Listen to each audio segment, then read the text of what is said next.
दान कैसा करना चाहिए, कहाँ करना चाहिए, किसको करना चाहिए।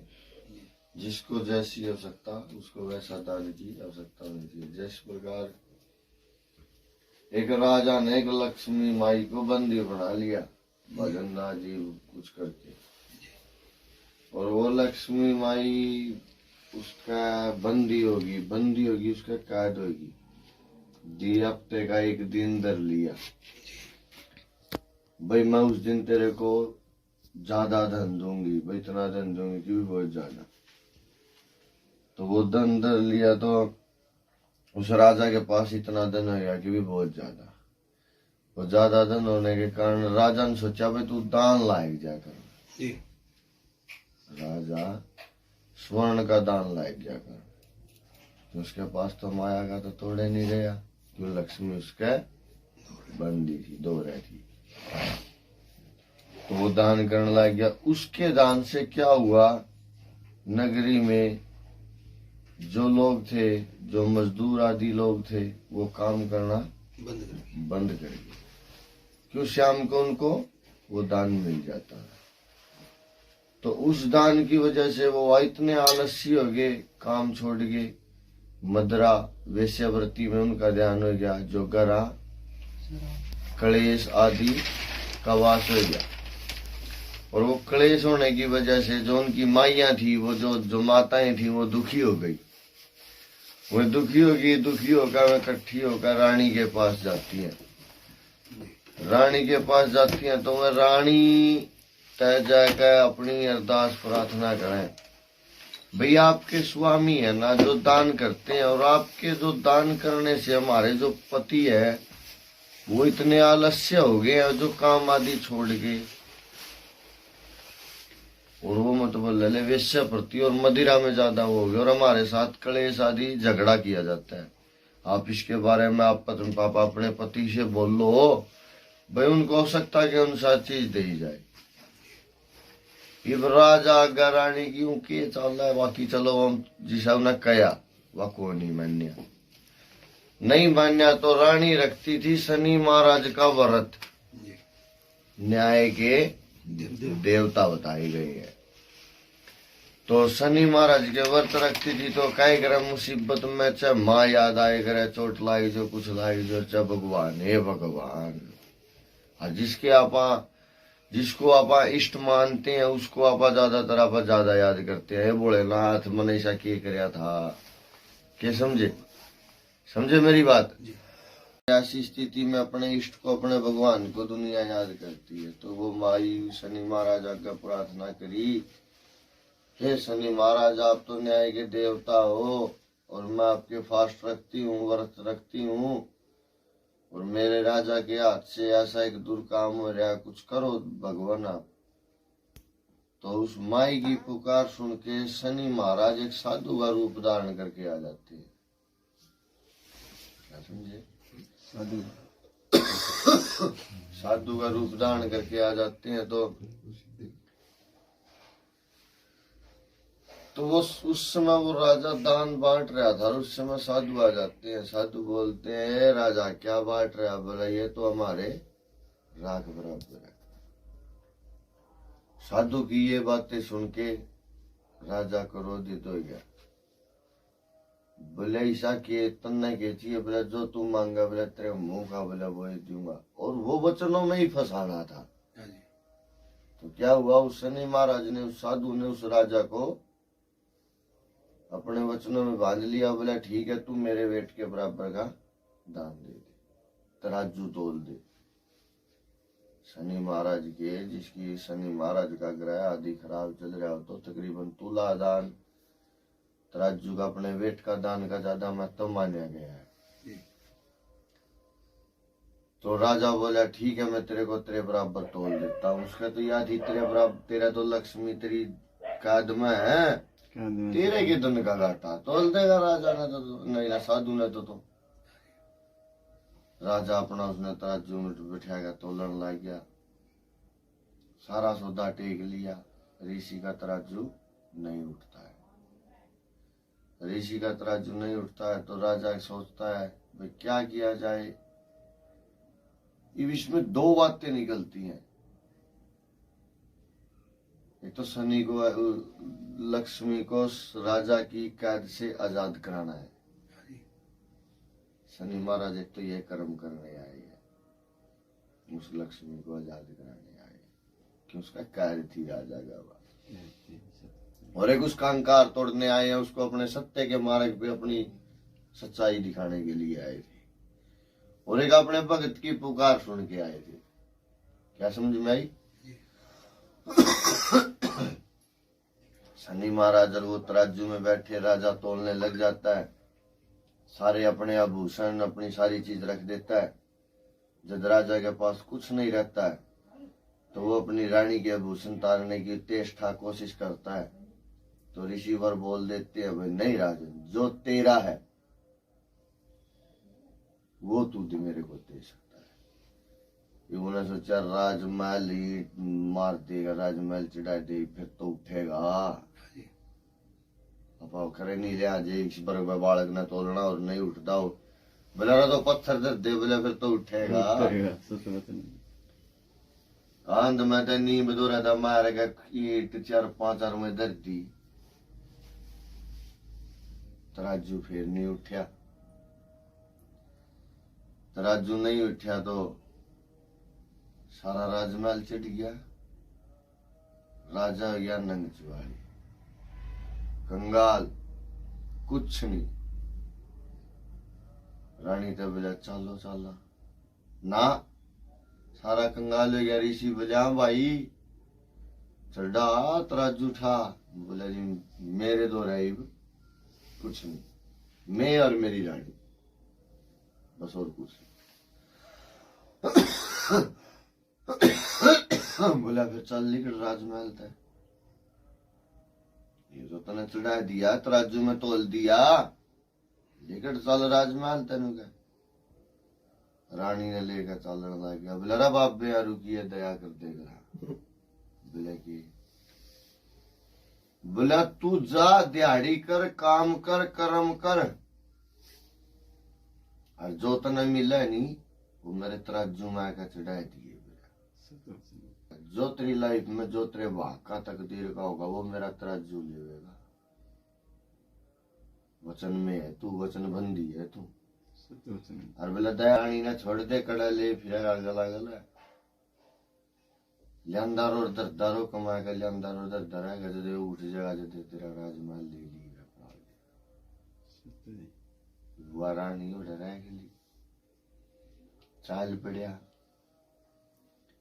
चाल पड़े तो पलवन वर्गा अड़बान लाग रहा था। अरल बांधे बांधेगा उसका एक बड़ देगा चोट लाएगी, माथा दरे बैठा बेचारा।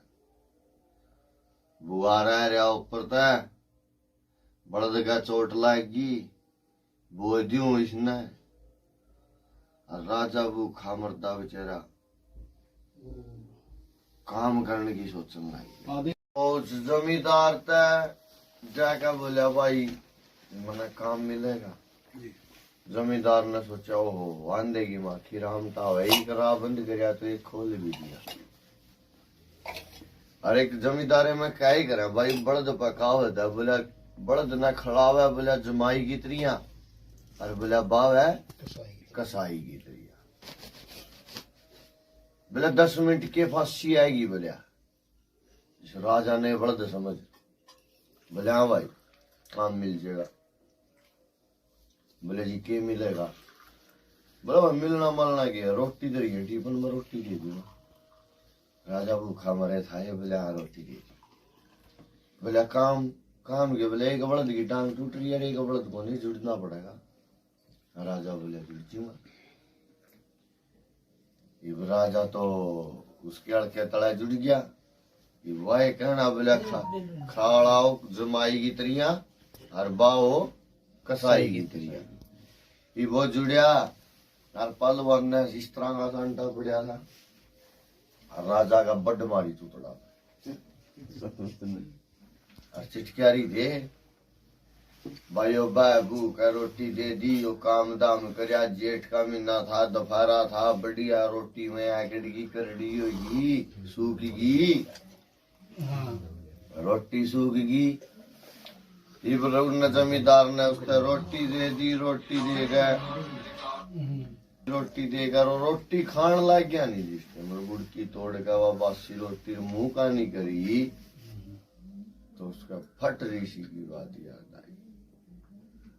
बोलो तेरी बहन कहते थे कड़े तो राजा थे भाई, तो दुनिया को स्वर्ण बांड्या, मोर सरफी बांडी, सोना बांड्या, माया बांडी, खूब बोलिया और बोलिया आजा तुम्हें बासी टिकड़ा रहे।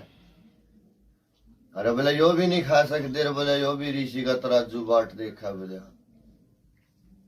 भाग में, बोले यो भी कोनी सत के जमाने थे भाई। तो उस टाइम वह रोटी खाने की उत्तेष्टा नहीं करी, अपने वचन पे राजा अटल रहा, प्रबंध रहा, वह रोटी लेकर चल पड़ा। आज कमा नू तो बता हरो लोको है ऋषि को है बोले दिखा के ले रहा लोको है क्यों है? बोले जी कुछ नहीं मेरे पे दया बासी रोटी सब दिन में यो कम है मेरे पे तो, और पेट में भूख लाई रही, बोले कौन नहीं खाने जी करता, और बोले या है बोला जितना पेट में आ रखा है और तू तेरे वचन पे पाबंद रह गया, जे नू इंसान योनी अपने कर्म पर पाबंद रह जे तो मर्यादाएं पूरी हो जाती हैं। बोले फिर मन ने क्या कर दिया ऐसा? बोले तन्ना तेरी वजह था तो नू नहीं मेरा के होया है। बोले फिर इस रोटी ने क्यों उठा रहा? बोले दर दे तराजू में। ऋषि बोलिया तराजू में दर दे। राजा बोले अजमहल जा लिया, सारा मैं जा लिया, मेरे आभूषण जा लिया, मेरा ताज जा लिया सिर का, जद तो ये तराजू उठा नहीं, इस बासी टिकट में के उठेगा? बोला वो शर्मा हुआ है, पाछा लोगो है, ऋषि ने कुआ बोले इसने उरेश पे दर दे। और जिस प्रकार राजा ने उस बासी रोटी को उसके तराजू में रखा, उसी प्रकार ऋषि का तराजू उठ जाता है। मेहनत की कमाई की मर्यादा में बंद का है। जब वो तराजू उठ जाता है और वो रानी और उस भगवान से जैसे कोई ऋषि यार अपने नू फिल्म बन रही हो तो वो कोड़े का सारा लागी खड़ी, उस टाइम भी यही प्रार्थना कर रही, ऐसने महाराज हमारे इन दिना का भी कोई न्याय करिए जो ये दिन हम काटने लाग रहे। जिस घर का राज घुस जाए, घर घुस जाए, माल घुस जाए, सारा सौदा घुस जाए, दिहाड़ी भी करने का नाम मिला, इससे बदतर बड़े दिन नहीं होंगे। और रानी कोड़े का लागी फिर भी शनि महाराज को अरदास कर रही है, ये शनि महाराज हमारे इन दिना का भी न्याय करिए। फिर तुरंत वो जो साधु स्वरूप था वो अपनी शनि प्रतिष्ठा में आते हैं, शनि रूप में आती है, और तब वो रानी को कहते हैं, बोले न्याय का दाता कहते हैं, जो मेरा हो जाता मैं उसका स्वयं हो जाता हूँ। राजा फिर पढ़ते नहीं बोले, बोले मेरा खोट बता दे, मना तो इतने दान पुण्य करे, मेरा खोट बता, मरते या सजा क्यों मिली? मैं तो तने राजा था, तने एक जमानू मेरे चूतर देख उस जमींदार ने लाल बना रही है। बोलिया नू बता, बोले करया की है? बोला तन्ने तेरी वजह था। बोला सुन ले, बोला की कभी भी भगत ने भगवान को वश में करने की चेष्टा कोशिश नहीं करनी चाहिए। और जिस प्रकार जैसे वो कंगन का स्वरूप हुआ, एक स्टोरी नहीं है शंकर भगवान जो कि महिषासुर ने कंगन लिया और बोले इस कंगन में ऐसा वरदान हो, बोले बोले मैं समझ जो बोला जिसके ऊपर को करेगा बोले वो बस समझ जाएगा। क्या समझ में आई? तो तेरी वजह से जिस प्रकार उसने अपने भगवान की कोई कला कोई शक्ति को अपने वश में करने की कोशिश करी, भगत को कभी भी ऐसा नहीं करना चाहिए। इसमें एक पॉइंट है, जैसे आप उछाड़े आदि करते हो, मैं इस बात से उसको तोलता हूँ। जो ये उछाड़े कह रहे हैं मेरे में गोरक्षनाथ आदि आ रहे हैं, क्या कभी भी भगवान जिसकी हम अग्नि बढ़ रही है, आग बढ़ रही है, उस आग से पहले एक चीज होती है जाली प्रकार की जो हमारे को दिखावा नहीं देती, टच महसूस आदि कराती है, लो। अग्नि से पहले लो होती है, जो वो लगने से हमारे को पता लगता है यहाँ कम है, यहाँ ज्यादा है, यहाँ ज्यादा है, यहाँ जल जाए। क्या समझ में आई? अगर हम ऐसी चीज को हम अपने वश में करने की कोशिश कराएंगे, क्या हम सुरक्षित रहेंगे? महिषासुर ने कंगन पाया, स्वयं को ही मौत का अधिकारी बताया, स्वयं ही गया। एक पॉइंट बस भाई, तुमने तो लक्ष्मी दासी बना ली, तुम तो तेरे माल में सुट ली बोले या भगवान ने बोला कदे बस में करेगा बोले, बोले राजमहल तो लिया बोले मैंने तेरा नू या तेरा लक्ष्मी आजाद करानी बोले। बोला फिर मैंने न्याय का दाता कह दे, कर्म का विदाता भी कह दे बोले। हाँ बोला जो दिशा कर्म करेगा बोले मैं उसे न्याय करता हूँ बोले। हाँ तेरे जो दान से वो आलसी हो गए हैं, वो अपना कर्म छोड़ गए, मदिरा का और वेश्यावृत्ति का उनकी ज्यादा दान हो गया, जिसकी वजह से उनके घर में कलह का वास हो गया है।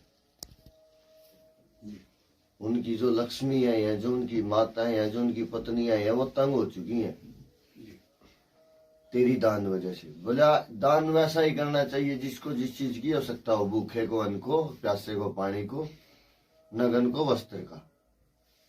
दान देने की उसको वैसी आवश्यकता होनी चाहिए, जिसने जिसकी जरूरत हो उसे ही देना चाहिए दान। के दो संकेत है के समझ में आई? बोला तीसरा राजा बोले अहंकार नहीं करना चाहिए, और बोला नहीं जमींदार का अगली यूनी में बोला बड़े बनेगा, के समझ में आई? बड़े बनेगा।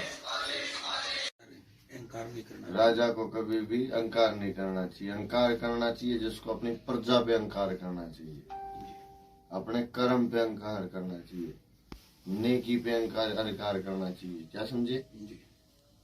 तो ये बात है।